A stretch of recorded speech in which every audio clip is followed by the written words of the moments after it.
So we've got several more movies to go through today. First of all, if you saw the episode of Worst to First, I watched The Lodge, as well as the 2 Woman in Black movies. The rest of them I had watched last month, so they don't count on our list today. And then after that, we have some Stephen King stuff. I watched Gerald's Game. I also, last month, in anticipation of rewatching this, I read the book. Both are fantastic. Make sure you know what you're getting yourself into before reading that or watching this film. That's not for everybody. But it's the story of this married couple who make a fall trip up to their summer home, trying to kind of spice up their lives a little bit. Unbeknownst to the wife, the husband has plans to handcuff her to the bed. Unfortunately, they get into an argument and he has a heart attack and dies while she is still shackled to the bed. And she's stuck there in the middle of nowhere. So it's the story of her trying to find the strength to escape from this situation. And unfortunately for her, she has to revisit some very painful memories because in her own mind, she kind of holds the key to how she can escape the situation. This is one of a trio of Stephen King Netflix originals, the other 2 being 1922 and In the Tall Grass. Gerald's Game is definitely the best of those 3, but the other 2 aren't that bad and they're also worth checking out. Another Stephen King movie, Dolores Claiborne. Kind of begs the question, is it horror? I definitely like those words, suspenseful thriller. You know, you put those 2 together, my interest is piqued. But yeah, again, it's based off a Stephen King story. It is the story of a murder, so I put this one on the list. Again, a Stephen King movie, Cat's Eye. This is an anthology horror film. Really good one at that. It has that very typical sort of goofy style of a lot of King movies at that time. We have cameos at the beginning from Cujo and Christine. There are 3 stories in total. 2 of them are taken from the book Night Shift, and the 3rd one is an original to this film.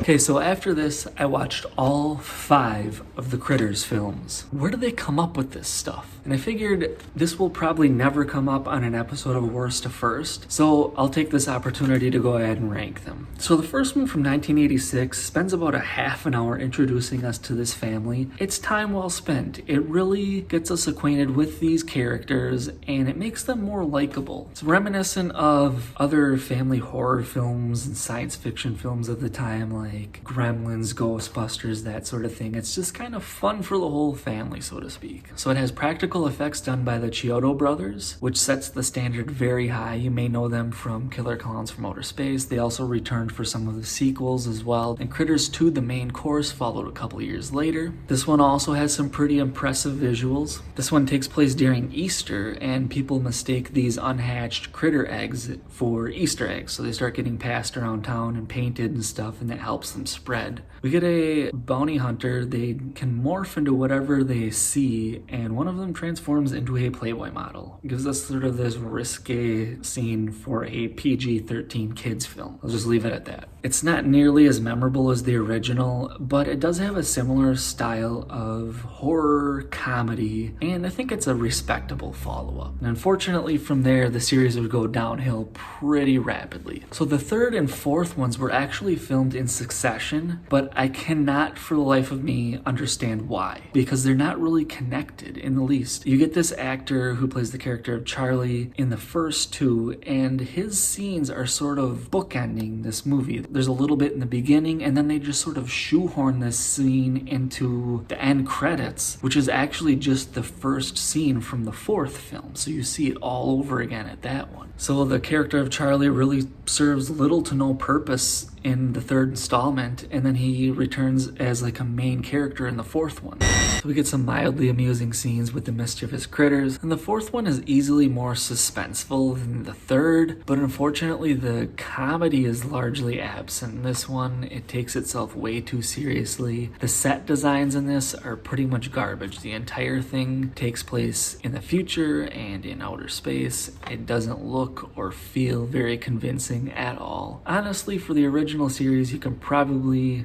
go ahead and skip these, just watch the first 2 or even just the first one. For reasons I don't really know, we got a very delayed made-for-TV sequel later on. Dee Wallace, who played the mother in the original, reprises her role in this one. It's a pretty underwhelming and forgettable film, but much like the original was kind of this horror film in the 80s intended for kids, I think this new one serves the same purpose. And all things considered, the kills are actually actually rather gruesome in this movie. So as part of the revival, the first thing they did was they gave us a web series. Although I don't include things like that on my movie list, we are going to include that on the rankings, and I'm putting that dead last because you have a series that started with practical effects done by the Chiodo brothers, and that is just way too much CG in this new installment. Next up, I'll put number 3. Then we'll go with number 4. Then we'll go Critters Attack with the new one. That's kind of controversial to rank that ahead of some of the original sequels, but those aren't really that memorable. Then I'll put number 2, and then at the top spot, we'll put the original at number 1. This month on Amazon Prime, they partnered with Blumhouse, and they're releasing these original movies. So I decided to watch one called The Lie, and it turns out calling this a horror film is somewhat of a lie. After watching it, it's definitely more suspense. You could maybe call it a bit of a thriller. So it's a story of this teenage girl who murders her best friend, and then her parents try to cover it up. There's a twist, which they kind of play the audience for idiots in this one, so I would say definitely avoid it. Then I watched from 2016 the film based on a true story, Bender. It's about the bloody Bender family from Kansas from the 1870s, billed as America's first serial killers, basically. They own a grocery and inn, and when people stopped there, they murdered them. It definitely has a very uneasy feeling to it, but I've certainly found the source material to be more disturbing than the film itself.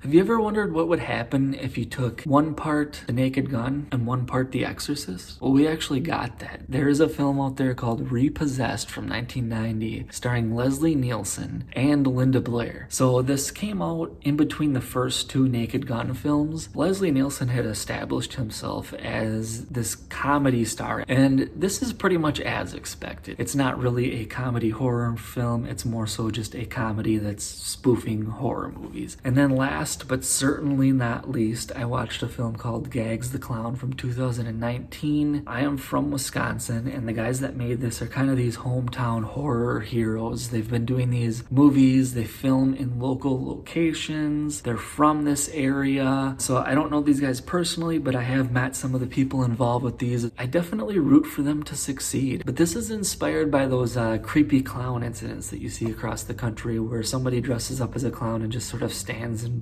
public places, and then the videos of it end up going viral. It's far deeper than that. There's a lot of social commentary in here. You have a right-wing podcast guy who swears that he's going to seek vengeance on this clown for disturbing the neighborhood. Some of it's done from the perspective of like traffic cameras, and you get these sort of glitched out camera angles, people recording stuff on their cell phones and stuff. Certainly feels very topical and modern. Of the films that these guys have done, I would say this is probably their best. Definitely well executed, and I'd say certainly this is one worth checking